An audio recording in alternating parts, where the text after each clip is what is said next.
The Pacific dawn came cold and pale on June 4th, 1942, and the ocean did not yet care who thought they were winning the war.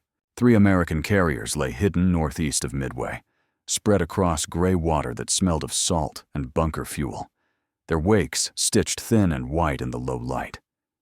Crews on USS Enterprise, USS Hornet, and USS Yorktown moved through their routines with the quiet concentration of men who had rehearsed disaster often enough to make it feel ordinary. They checked safety wires, tightened cowling latches, dragged fuel hoses, counted bombs with chalk on steel bulkheads. Over the horizon, beyond the curvature of the earth and the reach of their eyes, 4 Japanese carriers pushed westward: Akagi, Kaga, Soryu, and Hiryu. Their flight decks had launched the attack on Pearl Harbor just 6 months earlier.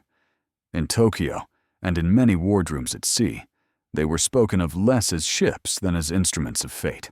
On Enterprise's flight deck, the Dauntless dive bombers waited in a neat, purposeful geometry. Their blue-gray fuselages were damp with spray, their canopies beaded with the mist thrown up by wind and prop wash. The crews moved among them in jerseys of different colors, a code of tasks: red for ordnance, purple for fuel, yellow for plane directors.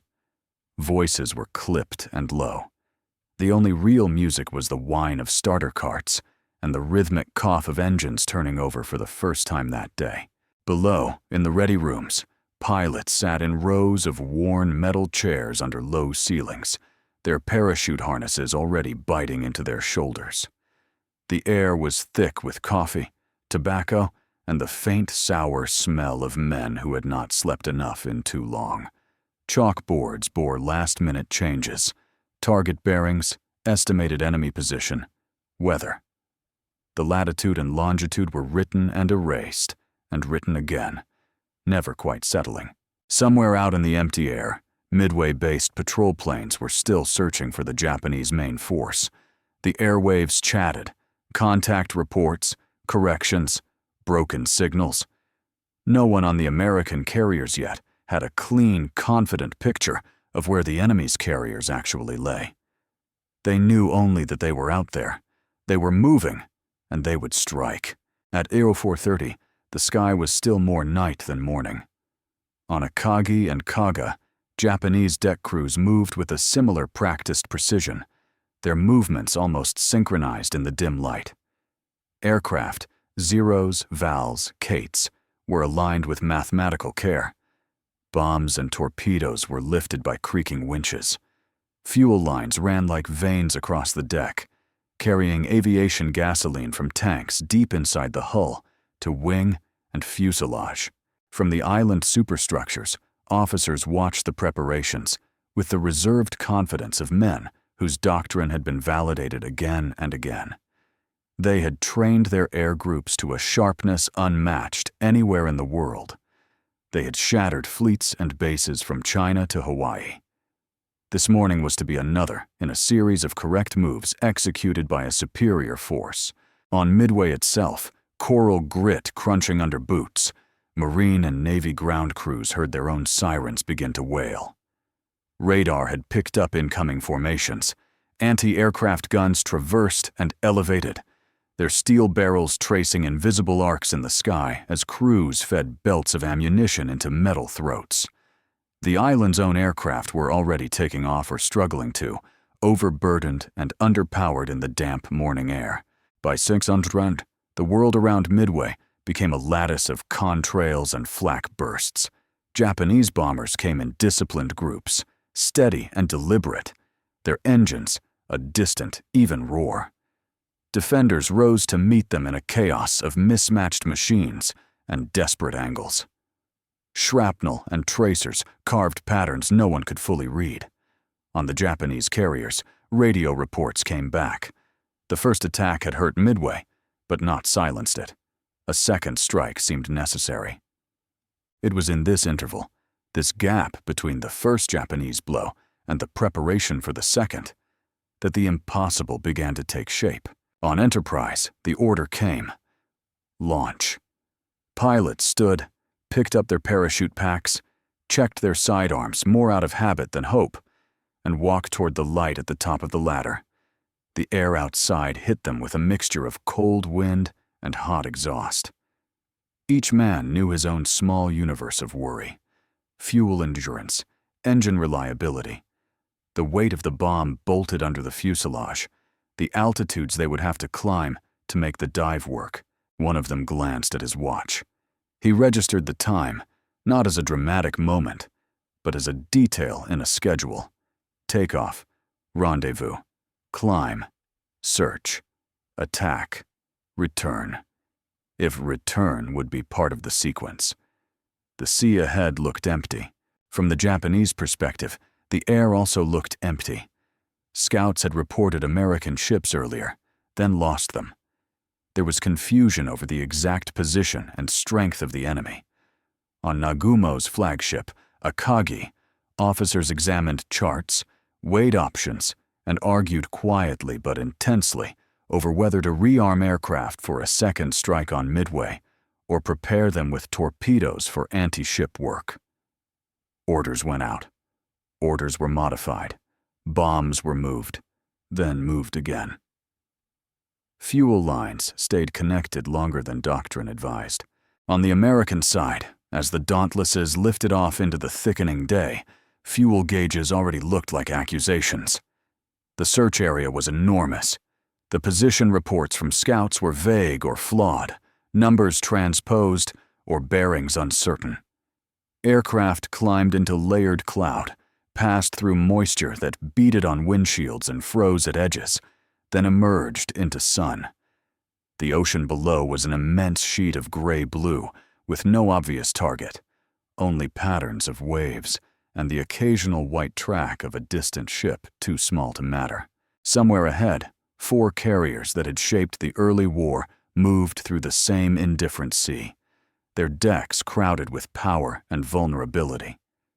In their ready rooms, Japanese pilots discussed the next strike as if it were an extension of prior victories. The memory of Pearl Harbor, of Indian Ocean raids, of earlier Midway plans gave them a logic. They would find, strike, and destroy. The American scout planes that first spotted them did so in bursts of luck and persistence more than clean geometry. A search plane's navigator caught the angled lines of wakes against the grain of the swell. Bearings were called in under stress, sometimes garbled, sometimes delayed. On American carriers, radio operators and officers tried to build a picture from fragments that did not quite agree. For the dive bomber crews still en route, the situation tightened. Their maps were marked with estimated enemy positions miles apart from one another. Fuel calculations pressed against the limits of safety. Some flight leaders chose one set of coordinates, others another. They altered headings, often without full confidence that they were turning toward anything but empty ocean. There was a point, somewhere high in that wide sky, where the attack on the Japanese carriers was still only a potential written in pencil on a chart. Logic said the planes might never find the enemy, might have to turn back or ditch, their bombs still attached.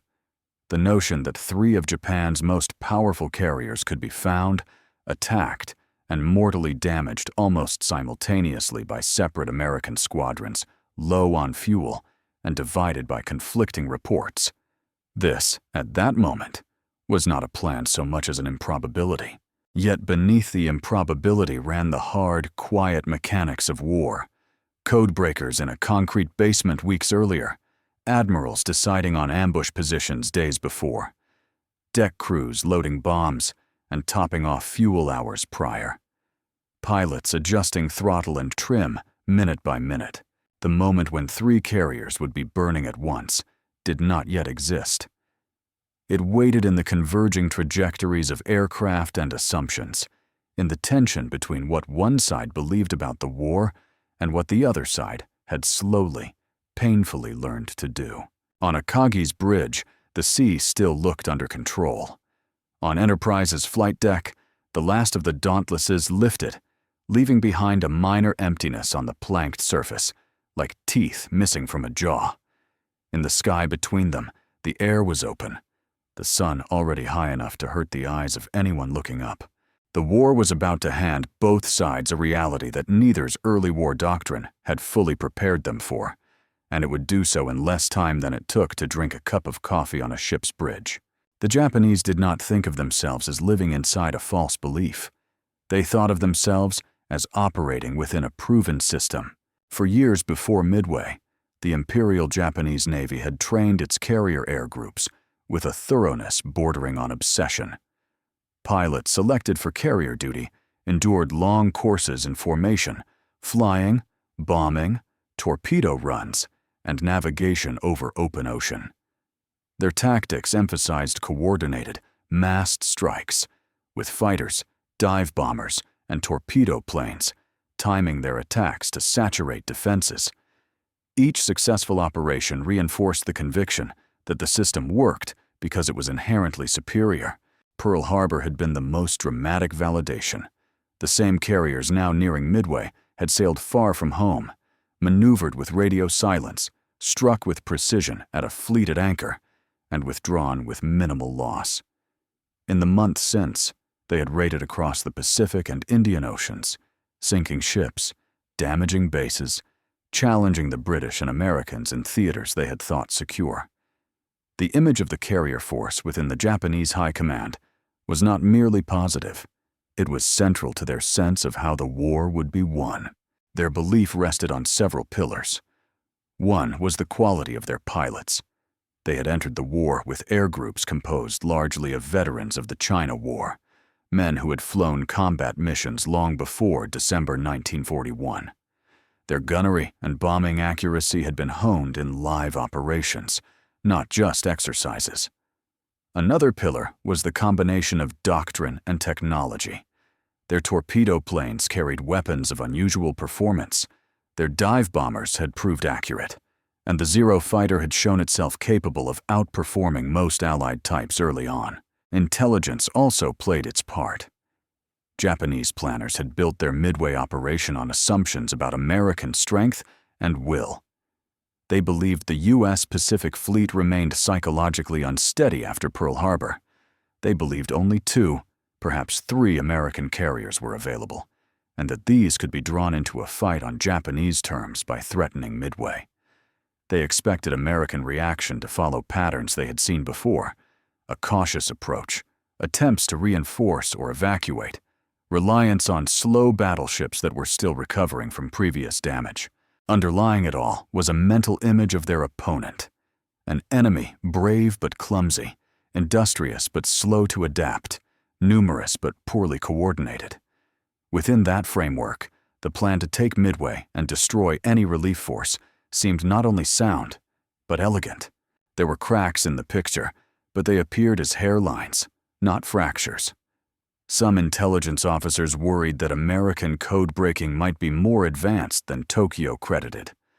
Some staff officers noted that the Midway plan was complex, with far-flung forces expected to move in concert over large distances. There were questions about whether dividing the fleet, sending part north toward the Aleutians, added needless risk. In Nagumo's task force itself, the air group commanders understood in theory that rearming aircraft while enemy carriers might be nearby could expose them to danger. Doctrine advised keeping weapons and fuel managed in ways that minimized the time when decks and hangars were crowded with ready, but not yet launched planes. In practice, the temptation to keep options open, to be able to strike the island again or shift to ship attack, made for compromises. Bombs were not always struck below as quickly as they should have been. Fuel lines stayed connected longer than safety demanded. Information flow had its distortions too. Scouts sent to locate American carriers operated at the limits of their range, sometimes in poor weather, and their reports traveled back through radios prone to interference and misunderstanding. Bearings were misread or misheard. Positions plotted on charts differed by dozens of miles. Yet the overarching belief that the enemy was reactive, that Japanese initiative would compensate for any minor errors, softened the perceived importance of such discrepancies. Inside this structure of training, doctrine, and assumption, officers and ratings went about their tasks with professional concentration. On the hangar decks, men in coveralls swung bombs in slings, rolled torpedoes, checked fuses. The smell of aviation gasoline and hot metal was familiar, not alarming. On the bridges, conversations about weather, timing, and next strikes carried an undercurrent of confidence. This was another operation, challenging but within the range of what the force had done before. The psychological comfort of success is subtle. It does not usually appear as arrogance in a shouted boast. It lives in quieter tendencies, in the decision to interpret ambiguous information in the most reassuring light, in the willingness to accept imperfect reconnaissance because previous battles had been won under similar conditions, in the readiness to believe that an enemy that had not yet fought a major carrier battle was unlikely to outthink or outmaneuver those who had. There was also the matter of time. The Pacific was vast, and carrier battles, in Japanese planning, were understood as sequences of strikes and counter-strikes unfolding over hours or even days. The idea that 3 carriers could be pushed to the edge of destruction in the space of a few minutes did not fit the mental template. Damage, in their models, would be serious but manageable. Ships might be hurt, but there would be time for damage control, time to maneuver, time to recover. On the morning of June 4th, as reports flowed in from Midway and from scouts, Nagumo and his staff faced a classic problem of incomplete information. They knew the island was not yet neutralized. They knew enemy planes had attacked, albeit ineffectively. They knew some American ships had been sighted. The false belief that guided their decisions was not a single mistaken fact, but a larger conviction that the initiative still belonged to them, that they could adjust within the framework of their plan faster than their opponents could improvise outside it. The decision to recover the Midway strike group, to rearm the reserve planes, to keep options open, all seemed in line with past practice. It was a flexible approach in their minds, a way to avoid committing too early to one course. To the extent that anyone worried about the danger of being caught in the middle of rearming, that worry was soothed by the expectation that enemy carriers, if present, were still at a distance, somewhere between doctrine and reality, between the neat diagrams and staff studies and the messy facts of weather, radio, and human perception. The belief in their own timing endured. It kept them on path even as the situation around them began to change in ways they could not yet measure. It would take the arrival of another system, the American one, built on different assumptions and increasingly different capacities, to show how fragile that belief had become. On the American side, the shift from being the side surprised at Pearl Harbor to being the side able to spring an ambush at Midway had not been the work of a single stroke of genius. It was the result of many smaller pieces grinding into place under pressure. Weeks before the carriers ever approached Midway, in a windowless basement at Pearl Harbor known as Station Hypo, codebreakers had worked through endless strings of Japanese naval signals. The air there smelled of paper, sweat, and the faint chemical tang of ink. Men hunched over desks, pencils tapping, tried to pry meaning from ciphers that changed often enough to resist easy patterns. Their work lacked visible drama. It had no explosions, no roaring engines, no rising sun or star-spangled banners. It consisted of repetitions, hypotheses, and corrections, of slowly filling in gaps and testing ideas against later messages. By May 1942, they had come to believe that a major operation was planned against a target designated AF. They suspected that AF meant Midway, but suspicion was not certainty. To confirm it, they suggested a small deception. Have Midway send an unencrypted message complaining of a breakdown in its distillation plant, and then watch to see whether Japanese signals reported that AF was low on fresh water. When that correlation appeared, The abstraction of code groups snapped into focus as a real atoll in the Central Pacific. Admiral Chester Nimitz took that intelligence and made decisions that went against the more conservative instincts of some contemporaries. Rather than stand back and merely defend Hawaii, he chose to move his carriers forward, to place them near Midway in a position from which they could strike Japanese carriers approaching the island. He accepted the risks of committing his limited carrier force in a battle where defeat could have left the Pacific Fleet with almost nothing. In shipyards at Pearl, yard workers and sailors had rushed Yorktown through a repair job that should, by peacetime standards, have taken months. Welders, riggers, and shipfitters worked alongside ship's company to patch bomb damage and restore vital systems. The result was not perfection, but it was good enough to send the ship back to sea. On the carriers themselves, air groups trained. Pilots practiced dives and coordinated attacks. Radio men gunners rehearsed communication brevity and defensive fire. The Dauntless dive bomber was not glamorous. It was sturdy, with a conservative design, carrying a heavy bomb under its belly and perforated dive brakes that allowed it to plummet steeply without tearing off its own wings. Its crews learned to live within its limitations and exploit its strengths. Accuracy from steep dives, tolerance for battle damage, reliability over long distances. Logistics backed it all. Fuel, bombs, spare parts, food, water. All had to be at the right places in the right quantities. The American industrial machine was not yet at its full wartime peak, but its capacities were already altering the balance. Replacement aircraft and trained aircrew were beginning to flow. Maintenance crews on the carriers were learning, sometimes painfully, how to keep complex air groups operating at high tempo for extended periods. Organizationally, too, there were shifts.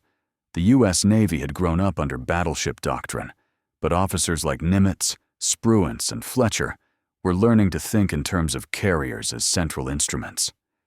They did not yet have a perfect doctrine, but they were willing to adapt. Spruance, a surface warfare officer by background, had to command a carrier task force at Midway with limited prior experience. He listened to his air staff, weighed intelligence, and made choices that emphasized surprise and concentration of force. The revelation at Midway was not simply that the Americans could hit back. It was that their system, intelligence, industrial support, operational command, and tactical training, had reached a point where it could impose its own timing on events. The decision to launch the carrier strikes when they did, before all elements were perfectly aligned, carried risk. Torpedo squadrons would go in ahead of the dive bombers at low level against alert defenses. The dive bomber groups themselves would arrive in somewhat scattered fashion, their rendezvous complicated by clouds and navigation errors. Yet within the apparent disorder was a deeper structure. Trust that once contact was made and positions confirmed, American pilots could improvise. Confidence that losing some units would not break the entire system. Understanding that the goal was not a neat diagram, but real damage inflicted as soon as possible.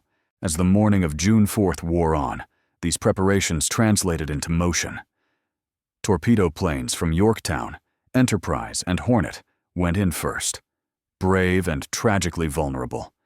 Many did not return.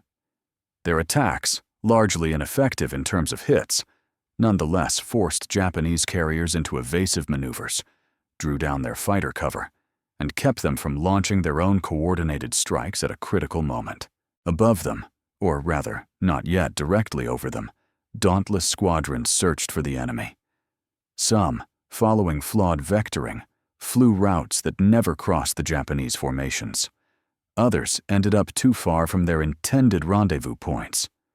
Fuel gauges sank toward uncomfortable numbers.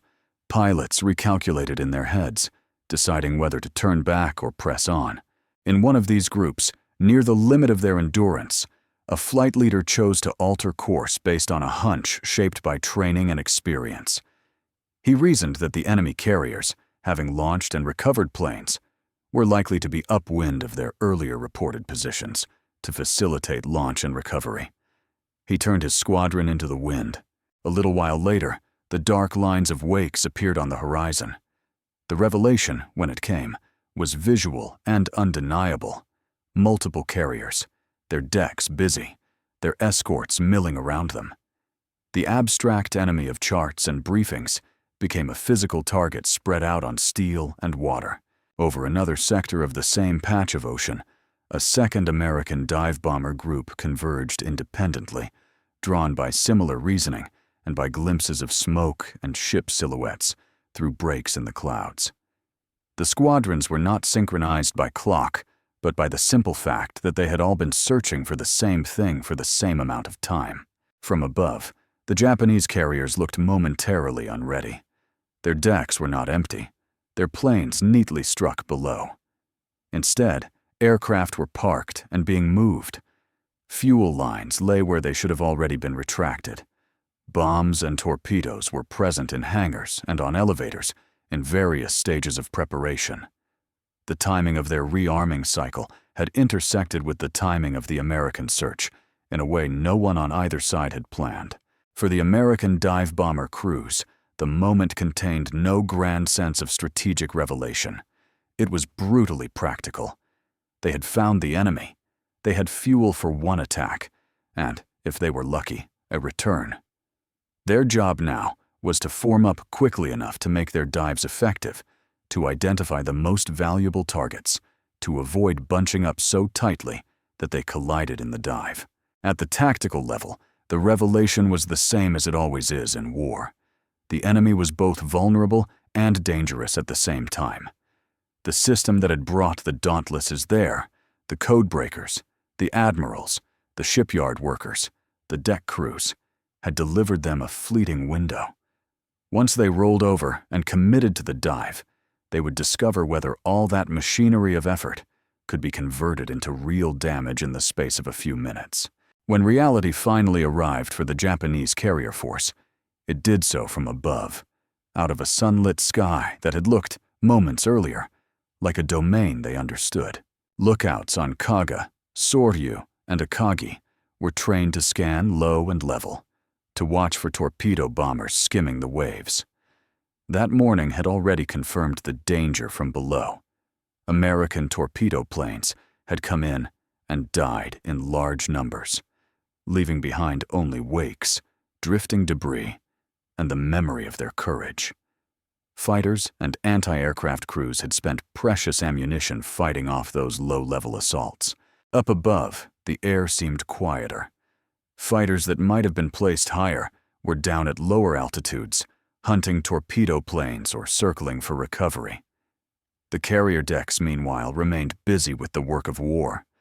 Planes were being pushed into position. Some had role-specific loads that needed changing. Aviation gasoline lines, snaked across deck and through hangar, pulsed with fuel. Weapons were stacked, ready or almost ready, in spaces not designed to absorb blast. It was in this condition that the first American dive bombers rolled over into their attacks. From the cockpit of a Dauntless, the world inverted.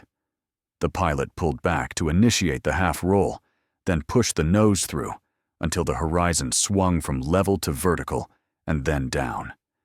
The G-forces pressed him into his straps as the aircraft's nose pointed straight at the carrier below. The dive brakes extended, transforming the plane's behavior. The howl of air over perforated metal filled the cockpit, the rate of descent steep but controlled. The Japanese carriers grew in size rapidly. Their long, rectangular decks, with their bold Hinomaru markings, suddenly filled the forward view.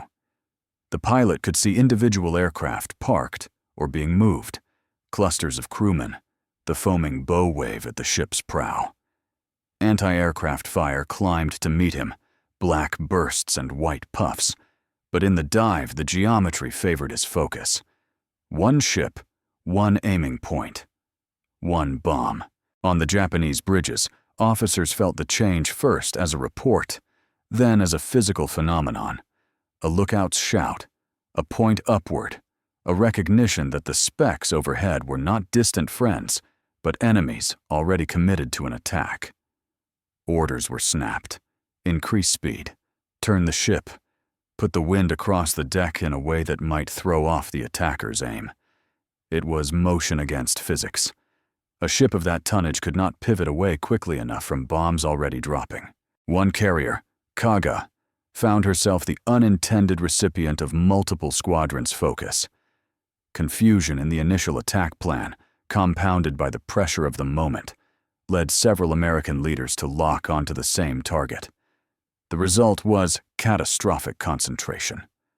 Bombs struck near the island structure and forward, tearing open the flight deck, igniting fueled and armed aircraft. Flames rolled through hangar spaces. Men on the deck were flung, burned, or buried under debris. The internal arrangement of fuel lines, munitions, and ventilation turned the ship into a kind of furnace. Soryu's turn came almost simultaneously. Another group of Dauntlesses lined up on her. Bombs punched through the deck and detonated in hangar spaces crowded with planes armed for another strike. Fire found fuel and ordnance, and the ship's systems, designed to support efficient strike generation, now worked against survivability. Explosions stacked upon explosions, each one compromising bulkheads, feeding more air to the flames. Akagi, Nagumo's flagship, suffered from a single well-placed bomb near the amidship section of her flight deck, but one was enough. It struck in a location where fueled and armed aircraft, along with bombs and torpedoes in handling, provided fertile material for secondary detonations. The result was an accelerating series of internal blasts. Fires quickly exceeded the capacity of damage control parties, who fought with determination, but against unfavorable design and the volumes of combustible material present. From the American perspective, the 5 minutes from the start of the dives to pull out and climb out were an intense compression of time. Pilots focused on maintaining dive angle, adjusting aim points, releasing bombs at the right altitude, and then enduring the gut-wrenching pullout, where fainting or blacking out was as dangerous as the enemy's guns. Radiomen gunners kept an eye on the sky for fighters and on the ships below to assess hits. When they looked back, those who had the altitude and nerve to do so, they saw scenes unlike anything they had encountered before. 3 large carriers, each a complex organism of steel, aviation fuel, men, and munitions, were simultaneously in various stages of violent distress. Smoke boiled up in thick columns, black and oily, carried by the wind into pennants that stretched for miles. Fire licked along decks and out of hangar openings. Occasional flashes indicated secondary explosions. On the Japanese ships, the psychological impact was uneven but profound. Some men had no time to process what was happening beyond the fight immediately around them. Closing hatches, manning hoses, carrying wounded, jettisoning ordnance. Others, especially officers with a view from the bridge or higher points, could see more than one ship at once. For those men, the sight of multiple fleet carriers burning together went beyond shock. It suggested a breaking of the pattern that had governed their expectations of war. The belief that their carrier force was the sharp, resilient edge of the Navy collided with the evidence that it could be crippled in minutes by an enemy they had not even fully located earlier that morning. The air filled with sound, the crack of secondary explosions, the whoosh of igniting fuel, the shouted commands of damage control teams, the background roar of machinery still running. The sea around the ships glittered with floating debris and men who had gone into the water to escape heat and smoke. Destroyers moved in closer, some risking proximity to provide hoses and assistance, others standing off, their captains wary of torpedoes cooking off inside the carriers' hulls. News traveled among the remaining Japanese ships in fragments. Reports of hits, of fires out of control, of loss of steering or power. Under these clouds of partial information, Nagumo and his surviving staff had to decide whether any coherent offensive operation was still possible. With 3 of 4 carriers mortally wounded and their air groups decimated, the answer formed itself. For the Americans pulling away to the east, fuel still mattered. The triumph they could see behind them did not refill their tanks. Many faced long returns over open water, with the risk of having to ditch if headwinds or navigational errors took their toll. The exhilaration of having landed fatal blows mixed with the sober arithmetic of miles, gallons, and engine reliability. In that 5-minute span, the war in the Pacific did not end. Japanese forces still held vast territories. Soryu was still afloat and would soon launch counterstrikes that would hurt Yorktown badly. But the qualitative balance at sea had changed. The reality of vulnerability, of carriers as both swords and targets, had forced itself into every planning room that would later study the battle. Numbers had been building toward this result long before June 4, 1942, but it is only in hindsight that the arithmetic becomes clear. At the simplest level, the Japanese lost 4 fleet carriers at Midway: Akagi, Kaga, Soryu, and Soryu. Each represented not just steel and machinery, but years of training embodied in their air groups. Experienced pilots, air crew, and deck personnel went down with those ships or were scattered and later reassigned. In a navy that had invested heavily in pre-war training but had limited mechanisms for rapid expansion, replacing that human capital would prove slow and difficult. The American side, by contrast, drew upon a larger industrial and training base. By 1942, the United States had already laid down or was in the process of completing multiple new carriers, Essex-class and Independence-class ships that would join the fleet in 1943 and beyond. Aircraft production, measured in monthly output, was climbing steadily. Pilot training programs were expanding, turning out new aviators at rates that would dwarf pre-war norms. Fuel production and logistics also told a story. American access to petroleum and the infrastructure to refine, transport, and distribute it allowed for sustained high-tempo carrier operations. Japanese fuel supplies, constrained by access to sources and vulnerable to interdiction, imposed tighter limits on training hours and operational sorties. Consider pilot training alone. Pre-war Japanese carrier pilots might have accumulated hundreds of flight hours before entering combat. Replacing them with pilots trained under wartime pressures meant accepting lower hour counts and less comprehensive preparation. American pilots, while also trained under wartime urgency, increasingly benefited from standardized, large-scale programs that could both increase output and maintain acceptable quality. Then there is the matter of shipbuilding cycles. Replacing a sunk carrier is not a matter of months. Hulls ordered must be laid down, built, launched, and fitted out. For Japan, with limited industrial capacity compared to the United States, and with demands across all naval categories, battleships, cruisers, destroyers, submarines, building 4 new fleet carriers to the standard of those lost was a tall order. For the United States, already on a path to becoming the world's leading industrial power, adding carriers to the production schedule fell within a broader surge that would see thousands of warships and merchantmen launched. Even within the smaller frame of the battle itself, numbers exerted their logic. The sequence of attacks at Midway, with torpedo squadrons suffering heavy losses and dive bomber groups arriving in scattered fashion, looked chaotic. Yet beneath that chaos, American forces were able to afford losses at rates that would have been unsustainable for Japan. Losing a torpedo squadron hurt. It did not break the carrier's ability to fight future battles once replacements arrived. For Japan, the loss of a similar percentage of trained aircrew had no easy remedy. The mathematics extended to time. Every month that passed after Midway saw American carrier strength increase and Japanese carrier strength stagnate or decline. Even if Japan had won tactically at Midway, the long-term trends in industrial output and training capacity would have remained. The carriers lost at Midway accelerated an outcome that the underlying numbers had already made likely. In that sense, the 5 minutes in which 3 Japanese carriers were fatally hit represented the intersection point between a tactical event and a strategic curve.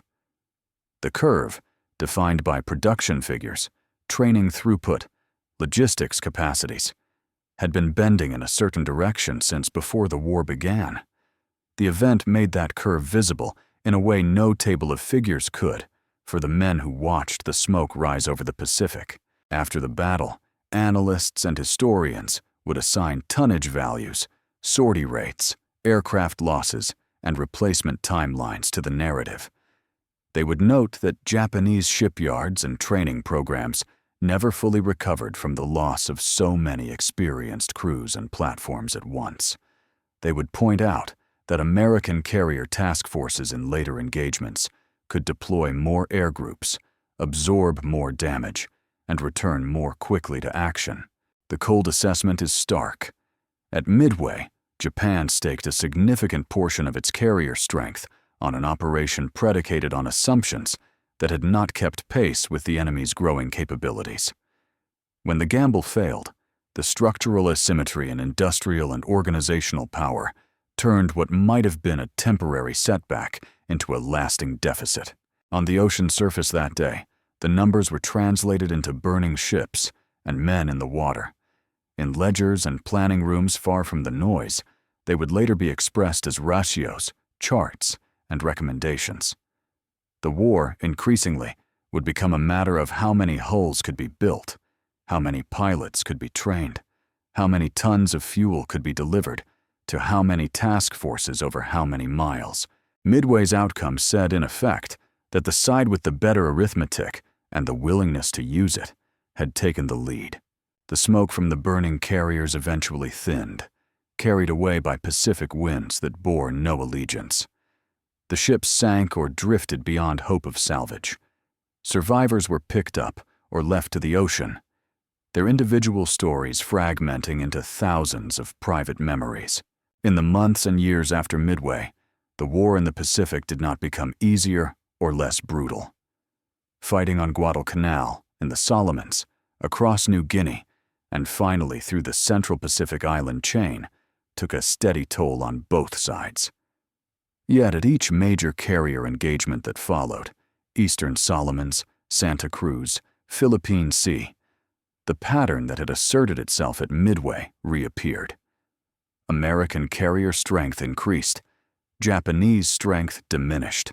For Japanese naval officers who survived the war, Midway became a point of introspection.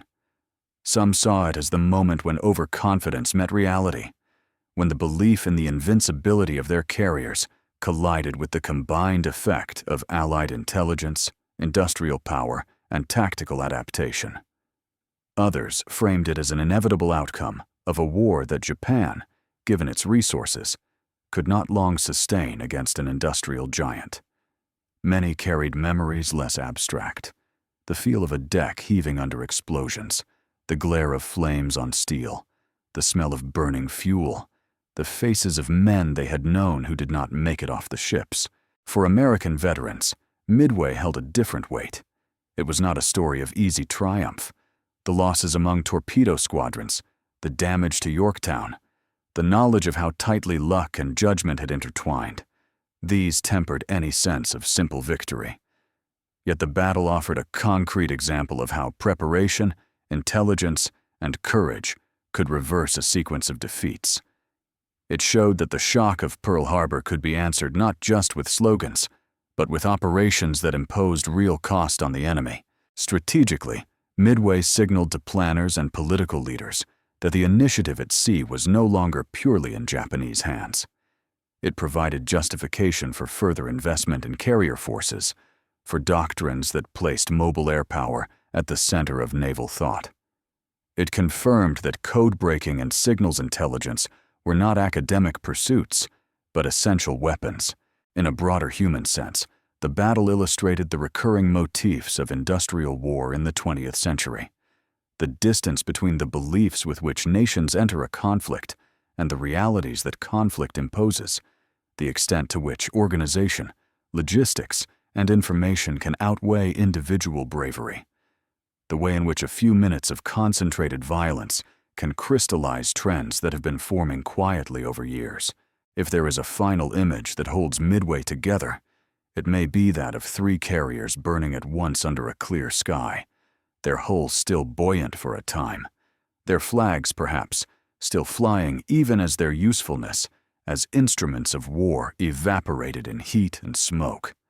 Around them, the ocean remained what it had always been, a medium for ships and aircraft, a sink for wreckage, a grave for those who did not make it home. The 5 minutes in which U.S. dive bombers erased 3 carriers did not decide everything about the war, but they revealed much about the world that had produced that war. They showed the limits of doctrine in the face of changing conditions, the power of intelligence properly used, and the cold fact that steel, fuel, and time, organized in sufficient quantity and with sufficient skill, could alter the fate of empires. Long after the last survivor's recollections fade and the last detailed monograph is filed on a shelf, the carriers themselves remain gone, their positions marked only by coordinates and perhaps a note on a chart. Depth, approximate wreck location. The story of how they came to rest there, of belief, miscalculation, effort, and sudden fire, is part of the larger memory of a conflict that reshaped the century,